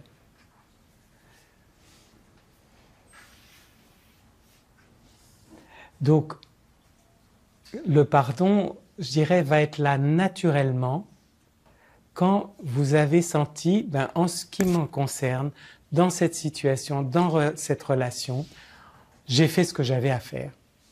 j'ai dit ce que j'avais à dire, j'ai exprimé ce que j'avais exprimé de mon côté. C'est bon. C'est-à-dire, dans une relation, nous avons la responsabilité de nous-mêmes. Nous attendons, nous espérons que les autres vont nous traiter de la manière qui nous convienne. Ça marche dans certains cas, mais dans beaucoup de cas, ça ne marche pas. Donc ça nous montre de manière claire que nous ne pouvons pas compter sur les autres pour prendre soin de nous. Nous ne pouvons compter que sur nous-mêmes. Et donc, dans une relation, j'ai à me préoccuper de est-ce que dans cette relation, je prends soin de moi suffisamment. Donc, vous voyez, ce n'est pas une réponse simple, c'est une réponse qui demande un cheminement pour sentir, voilà, comment ça se passe dans une relation. Et donc, ce n'est pas des réponses qui sont comme ça, toutes faites, écrites quelque part.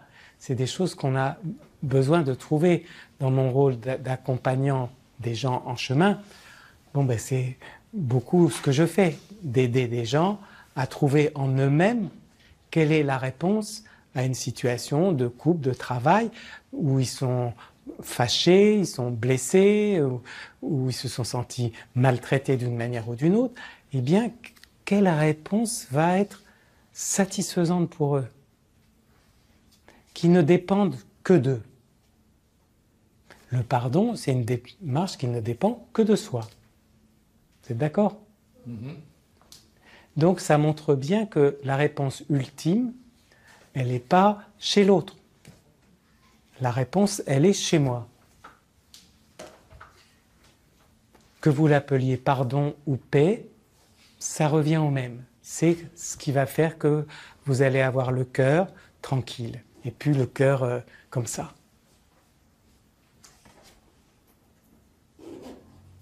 Poursuivez si ma réponse ne vous suffit pas.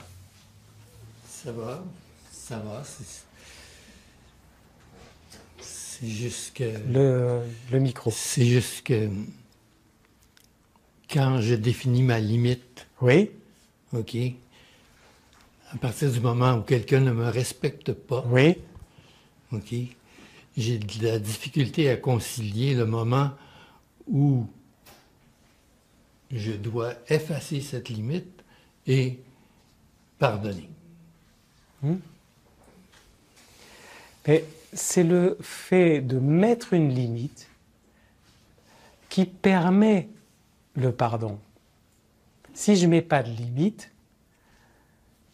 je vais en vouloir à l'autre. Si je me laisse maltraiter, si je me laisse envahir sans rien dire, comment je vais pouvoir pardonner à l'autre?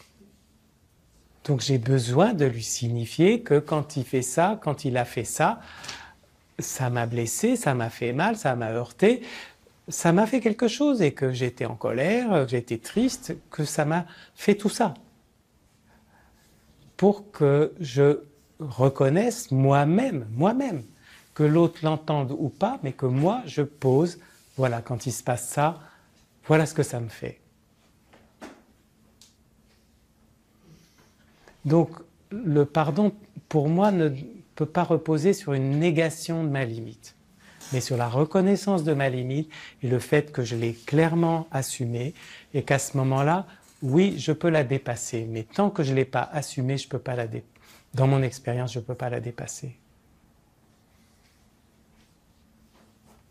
Et vous? Que constatez-vous dans votre expérience? J'ai pas vraiment réussi à... Je pense que la solution, ce serait de pouvoir exprimer ma limite plus clairement. C'est à travers, comme le dialogue, c'est à travers l'échange. Mais j'ai l'impression que justement, c'est renier ma limite. Qu'est-ce qui est renier votre limite? Que je laisse quelqu'un m'agresser comme ça. Oui. Et vous dites que je laisse quelqu'un m'agresser. Donc ça veut dire que l'autre commence à m'agresser, mais que je le laisse faire pendant un certain temps. Même quelques minutes. Oui. Et donc ce qui vous pose la question, tiens, pourquoi je le laisse faire quelques minutes. La première seconde, je l'ai pas vu venir, ça m'arrive. Mais qu'est-ce qui fait que je mets du temps à dire stop? Ah non, le stop vient vite. Vient suffisamment vite? Oh, oui, très vite. Très vite. Oui, oui, très vite. Même, Et alors? Même je dois me méfier de moi-même. Ah! Alors, je reste bien tranquille dans ces circonstances-là et j'évite la surenchère. La guerre, quoi. La guerre. Mais vous voyez, c'est là où le point d'équilibre est très délicat. On ne se connaît pas, là on n'a pas le temps, il faudrait rentrer dans les détails d'une situation pour voir exactement, précisément ce qui se passe et voir si votre réponse est complètement ajustée à vous-même ou il y a un endroit qui n'est pas bien ajusté. Et si la réponse que vous donnez n'est pas bien ajustée, eh bien vous n'allez pas être en paix. Donc c'est très délicat et précis. Là, on ne peut pas, là tout de suite, aller plus loin dans ce cadre. Il faudrait qu'on décortique vraiment. Merci. Je vous en prie.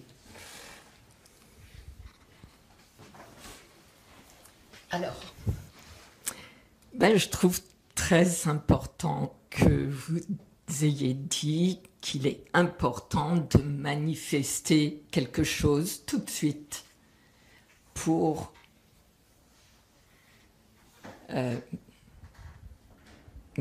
commencer à mettre des limites, commencer à repérer, commencer à sentir. Mais c'est là le problème pour moi. Oui. Déjà. Alors, il me semble que ça me prendrait beaucoup de pratique pour développer ça. Et que c'est pas assez rapide dans les expériences que je peux vivre, parce que parfois j'ai peur de ma réaction, parce que j'ai pas l'habitude, parce que voilà. Comment faire?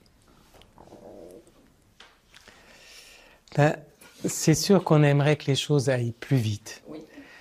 Mais mon expérience de thérapeute m'a montré que ça prenait quand même un certain temps. Et souvent, à vouloir aller vite, finalement, on prend plus de temps. Donc, vous avez quand même vraiment intérêt. Et vous voyez, vous dites c'est un peu un tout ou rien. Ou je réagis trop, ou je réagis pas assez. Alors, comment? C'est pour ça qu'au moins de faire quelque chose de modeste. Voilà, pas se demander des réponses parfaites, juste quelque chose. Oui. Ça, vous pouvez tout de suite faire au moins quelque chose. Oui. Et c'est ça qui est important, c'est que quelle est la possibilité que j'ai maintenant? Ok. Donc, la moindre petite chose, ça peut être lever les yeux, ça peut être un soupir, ça peut être... Voilà, qu'au moins vous manifestiez quelque chose pour dire, voilà, j'étais là à mes côtés dans cette situation. Voilà. Et ça, c'est super important. Oui. Et ce que je suis en train d'apprendre aussi, c'est qu'on a toujours la possibilité, presque toujours la possibilité de revenir sur l'événement qui ne nous a pas convenu. Voilà. Et prendre notre temps, puis peut-être d'en parler une fois, peut-être deux, peut-être trois, d'aller plus loin ou différemment. Et ça, c'est tout nouveau pour moi. Oui, ça me rassure. C'est vrai que c'est pas en instantané. 5 minutes, c'est pas instantané. D'accord, super. Oui. Ça fait partie du processus que vous dites, bien sûr. Mais c'est vrai que j'aimerais bien pratiquer plus pour... Mais il faut utiliser les situations les plus banales du quotidien. Oui. Vous allez au restaurant, vous entrez dans un magasin, la vendeuse vous vend une paire de chaussures qui ne vous plaisent pas, et de pouvoir sortir du magasin sans rien acheter, de pouvoir dire au serveur que c'est je sais pas quoi, sans être désagréable, mais juste dire tiens, c'est oui, c'est non, c'est oui, c'est non. Vous entraînez à ça. Oui. C'est des choses toutes simples et vous rodez la mécanique comme ça. Exact. Plutôt que d'attendre qu'il y ait un truc très difficile et alors là, vous êtes tétanisé. Oui. Ok. Merci. Oui, j'aimerais revenir à la question à propos du pardon. Est-ce qu'on peut résumer ce que vous avez dit, que la vraie paix, j'aime mieux le mot paix que pardon, pour trouver la vraie paix, en fait, c'est la paix avec nos propres limites et non avec l'autre. Mais oui. Ça n'a rien à voir avec que l'autre ait dépassé mes limites. C'est la paix, c'est d'être en paix avec mes limites.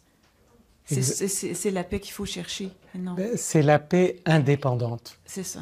Si pour être en paix, il faut que l'autre réponde d'une certaine manière, on va constater que dans plein de situations, ça ne fonctionnera pas puisque ça dépend de l'autre. Donc s'il faut qu'avec tout le monde, ça soit OK, vous êtes condamné à être dans plein de situations pas en paix. Mais si vous voyez dans cette situation, j'ai dit ce que j'avais à dire, j'ai exprimé ce que j'avais exprimé, éventuellement fait ce que je voulais faire, j'ai pris soin de moi. Donc je suis en paix avec moi et comme je le disais tout à l'heure, c'est le plus important. Parce que si je ne suis pas en paix avec moi, ça va me suivre partout. Je l'emmène en voyage. Et puis, si je ne suis pas en paix par rapport à une situation où mes limites ont été dépassées, c'est le signe que je ne suis pas en paix avec ma limite. Vous comprenez Exactement, ce que je veux dire? pas en accord, et ou que j'ai été prise au dépourvu, que j'ai besoin d'apprendre dans cette situation. Tiens, comment je vais prendre soin de moi dans cette situation? Nous avons, en tant qu'adultes, à être un père et une mère pour nous-mêmes. Donc, être en mesure de sentir qu'est-ce qui est bénéfique pour moi dans cette situation, où est-ce que ça doit s'arrêter. Donc, c'est ça l'amour. Mais comme vous voyez, il n'y a pas de réponse toute faite à l'amour. À chaque fois, comme avec nos enfants, il faut se décarcasser pour la trouver. Je ne sais pas si cette expression se dit en québécois.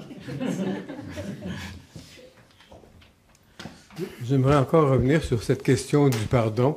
Peut-être que vous avez déjà répondu, mais il y a un angle avec lequel je veux l'aborder. Comment on fait, quelle démarche intérieure il faut faire pour que le pardon ne soit pas synonyme d'abandon, de lâcher prise ou de dire « bon, c'était pas si grave ». Comment vraiment passer de... C'est ça, que le pardon soit positif, disons. C'est pour ça que le travail sur la colère est si important. Si la colère est escamotée, ça risque d'être ce que vous dites, c'est-à-dire une fausse paix, une paix un peu résignée. Donc si on est fâché de quelque chose, si quelque chose nous a blessés, cette colère, il n'y a pas à l'entretenir comme ça, mais à la sentir, à la vivre, en sentant, ben oui, là, il y a vraiment quelque chose qui ne me va pas. Et de pouvoir aussi éventuellement exprimer à la personne concernée, quand il s'est passé ça, quand tu fais ça, vraiment, ça ne me va pas et ça me met en colère. Donc, pas pour être contre l'autre à nouveau, mais pour faire sentir à l'autre, là-dessus, là, ça m'atteint vraiment. Attention. Donc, la colère est aussi pour ouvrir autant que possible les yeux à l'autre sur notre réalité. Mais ce n'est pas une certitude, on ne peut pas compter sur le fait que ça va ouvrir les yeux à l'autre. C'est une tentative. L'important, c'est la libération énergétique. La colère manifeste vraiment cette chose-là, ça ne m'a pas été du tout. Et donc, fondamentalement, la colère n'est pas pour l'autre, mais pour que moi, je sente, voilà, j'ai donné la mesure, j'ai exprimé la mesure exacte du dérangement, du mal que ça m'a causé. Donc, c'est une fidélité à ma propre vérité. Et c'est ça qui fait que je peux me sentir en paix parce que je sens que j'ai été juste, je n'ai pas exagéré, parce que je peux exagérer et faire un drame de quelque chose. Donc je ne vais pas être en paix, parce qu'en fait, je sais au fond de moi que j'ai exagéré.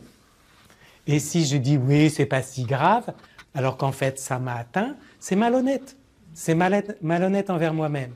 Donc ça demande une rigueur vis-à-vis de la vérité.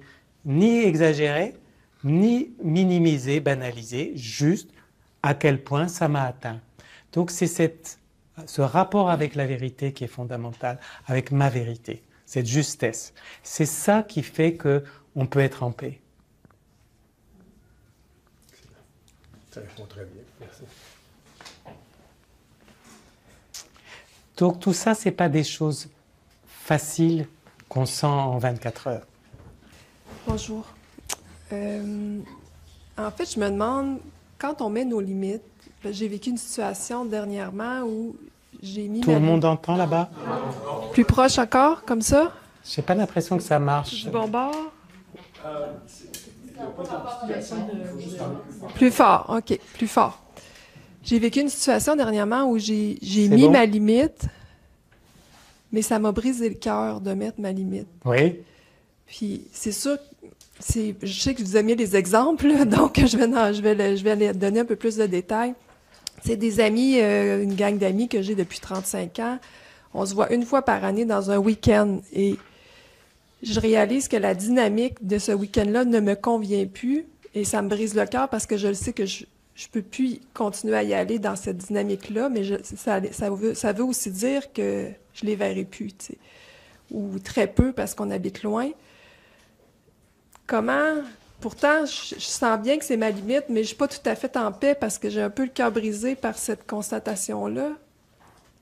Qu'est-ce que vous pouvez me dire par rapport à ça? C'est une très bonne question parce que les liens affectifs vont être des obstacles majeurs dans les limites.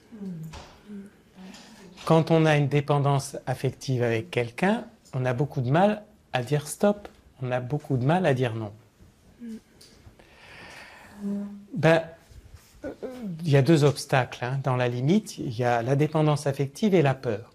Ce sont les deux obstacles principaux. Par peur, on a peur d'en prendre encore plus si on proteste, de déclencher les foudres de l'autre ou de la violence d'une manière ou d'une autre. Donc il y a la peur qui peut nous empêcher de mettre la limite et les liens affectifs. Donc nous sommes attachés à nos amis, à nos familles, et donc ça rend effectivement le fait de poser la limite difficile. Ça veut dire prendre le risque de perdre l'autre. Mais vous dites, ma réponse, ce serait finalement un tout ou rien. C'est-à-dire, cette dynamique ne me convient plus, donc la réponse c'est je m'exclus. Mais ça ne prend pas l'intégrité, je vous rappelle intégrité, l'intégrité, la totalité de moi-même. Comme la question de tout à l'heure, avec son ami, eh bien, elle tient à cet ami. Donc ça vous amène à voir, est-ce que je tiens beaucoup à ces amis, oui ou non, honnêtement? Oui, mais pas à tout prix, pas comme ça. Voilà.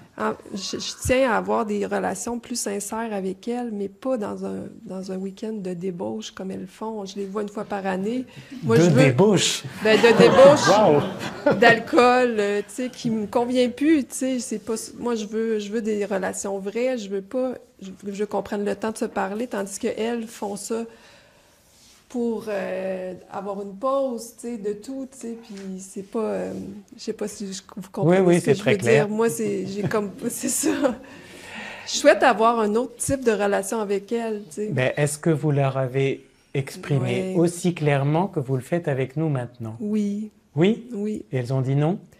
Elles ont dit que même si je lui allais plus, j'aurais toujours une grande place dans leur cœur, tu sais. C'est sûr, mais ils n'ont pas ouvert la porte à changer la dynamique, tu sais. Bon. Mais en fait, je me dis que en me respectant moi-même, c'est peut-être ça qui va faire en sorte qu'un jour, la dynamique va peut-être s'ajuster parce que Mais vous pouvez... Pas. Elles ne veulent pas changer leur week-end de débauche, mais ça n'exclut pas, si vous y tenez, de leur proposer quelque chose qui vous ressemble. Ah, oui, c'était mon plan, de faire d'autres choses. Voilà, de proposer quelque chose, de les emmener dans un autre espace pour qu'elles puissent goûter et voir, ben tiens, c'est sympa d'être avec vous et d'être comme ça, oui ou non? Oui. Donc, je dis ça par rapport au fait d'aller au bout de soi-même. vous me dites, je ne suis pas complètement en paix. Ça rejoint la question de monsieur. Comment être en paix? Bien en allant au bout de vous-même. C'est-à-dire en prenant en compte toutes les parts de vous-même. Il y a celle qui dit non, allez picoler pendant un week-end. Non, je ne veux pas de ça pour moi. Très bien, ça me respecte. Mais en même temps, c'est des amis, j'aime bien les voir de temps en temps. Et bien voilà, comment je prends ça en compte aussi. Pas l'un contre l'autre. Après, elles répondent pas, c'est possible, c'est pas possible. Bon, elles ne veulent pas renoncer à leur truc. Est-ce qu'elles accepteront si vous leur proposez autre chose? Mais au moins, j'en reviens à cette notion de responsabilité de vous-même. Vous avez pris la responsabilité pleine et entière de vous-même. J'ai fait mon maximum pour cette relation et pour être moi-même dans cette relation. Après, Inch'Allah. Inch'Allah. Merci. Bon, ben je pense que vu l'heure, ce serait bien qu'on termine. Il va être 9 heures. Je vous remercie pour votre attention. Merci.